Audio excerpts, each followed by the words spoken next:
Privileged একজন লোক যখন পার্টিকে ব্যাকস্ট্যাপ করলো তখন তার বিরুদ্ধে তাকে এক্সপেল করতে কোথায় সমস্যা আমরা বুঝছি না। জাহাঙ্গীর খান একদা ফলতায় তৃণমূলের বেতাজ বাদশা, রাজনৈতিক মহলে অভিষেক বন্দ্যোপাধ্যায়ের ডান হাত বলে পরিচিত। দক্ষিণ 24 পরগনায় অভিষেক বন্দ্যোপাধ্যায়ের সেনাপতি। রাজ্যে রাজনৈতিক পালাবদলের পর তিনিই এখন বিনা যুদ্ধে ভোট থেকে সরে দাঁড়িয়েছেন। আর তারপরই জাহাঙ্গীরের দাপট তাকে প্রশ্রয় দেওয়া নিয়ে সরাসরি প্রশ্ন উঠতে শুরু করেছে তৃণমূলেরই অন্দরে। দূর থেকে জাহাঙ্গীর খানকে দেখে মনে হতো যে কেন্দ্রীয় কোনো মন্ত্রী। আমি পার্লামেন্টে থাকাকালীন কেন্দ্রীয় মন্ত্রীদেরও যা লটবহট দেখিনি, এমএলএ নন, এমপি নন, জাহাঙ্গীর খানের সেই রকম হচ্ছে তার মানে মেজাজ ছিল আর কি। কেন্দ্রশাসিত অঞ্চল, জাহাঙ্গীরই শেষ কথা। তো সুতরাং জাহাঙ্গীরের সাথে আলাপ না থাকলেও তার হাবে ভাবে ধারে তার মানে ওই যে বললাম যে কেন্দ্রীয় মন্ত্রীদেরও ছাপিয়ে যাওয়ার মতো তার হাবভাব, সেই মিলিয়ে মনে হতো সত্যি জাহাঙ্গীর খান বিরাট একটা ব্যাপার। মানে উনি এমপিও ছিলেন না, এমএলএও ছিলেন না। ফলতা মানেই জাহাঙ্গীর খান, তার কথা ছাড়া পাতা নড়ত না। তৃণমূলের অন্দরের লোকজন কিংবা বিরোধীরা এক বাক্যে দাবি করত জাহাঙ্গীরের মাথায় অভিষেক বন্দ্যোপাধ্যায়ের হাত আছে।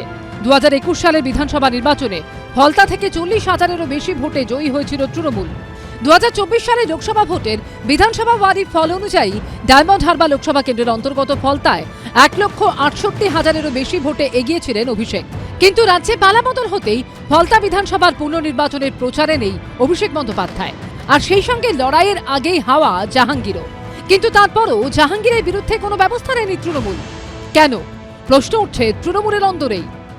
জাহাঙ্গীর খান আমাদের মতো লাস্ট বেঞ্চার নন। মানে জাহাঙ্গীর খান ইংরাজিতে যাকে বলে প্রিভিলেজড, তা সেই প্রার্থী মানে যে পুষ্পা ঝুঁকেগা নেহি, সেই পুষ্পা মানে পুষ্প প্রায় ঝরে পড়ে গেল আর কি। এত প্রিভিলেজড একজন, সেই প্রিভিলেজড একজন লোক এত বড় একটা কাণ্ড ঘটালো, এমন সময় ঘটালো যখন আর পার্টির অন্য প্রার্থী দেওয়ার কোনো পরিস্থিতি নেই। বহিষ্কার করা প্রয়োজন ছিল। জাহাঙ্গীর খান ফলতার ভোট থেকে পালাতেই ইঙ্গিতপূর্ণ মন্তব্য করেন কুণাল ঘোষ। পুষ্পা সে তো ঝুঁকেগা নেই, পুষ্পা ভয় পাবে কেন?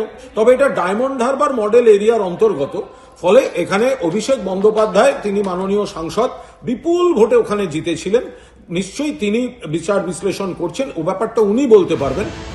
সূত্রের খবর, মঙ্গলবার তৃণমূলের বৈঠকে জাহাঙ্গীরকে নিয়ে দলেরই বিধায়কদের প্রশ্নের মুখে অভিষেক বন্দ্যোপাধ্যায় বলেন, জাহাঙ্গীর খানের পুনর্নির্বাচন থেকে সরে দাঁড়ানো নিয়ে তৃণমূলের তরফে এক্স হ্যান্ডেলে পোস্ট করা হয়েছে। সেখানে পরিষ্কার বলা হয়েছে জাহাঙ্গীর খানের সিদ্ধান্ত তার ব্যক্তিগত সিদ্ধান্ত, দলের নয়।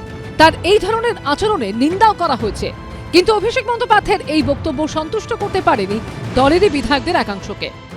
দূর থেকে জাহাঙ্গীর খানকে দেখে মনে হতো যে কেন্দ্রীয় কোনো মন্ত্রী। আমি পার্লামেন্টে থাকাকালীন কেন্দ্রীয় মন্ত্রীদেরও যা লটবহট দেখিনি, এমএলএ নন, এমপি নন, জাহাঙ্গীর খানের সেই রকম হচ্ছে তার মানে মেজাজ ছিল আর কি। তৃণমূল কংগ্রেস করেন এরম মানুষও জাহাঙ্গীর মানে জাহাঙ্গীরের এই যে মানে পুষ্পা শুকিয়ে পুষ্প ঝরে পড়াতে অনেকে খুশি চাপতে পারেননি। নিশানায় জাহাঙ্গীর খান, কিন্তু ঘুরিয়ে আসল লক্ষ্য কি অভিষেক বন্দ্যোপাধ্যায়? উঠছে প্রশ্ন। আশাবুল হোসেনের রিপোর্ট, এবিপি আনন্দ। এবিপি আনন্দ, এগিয়ে থাকে, এগিয়ে রাখে।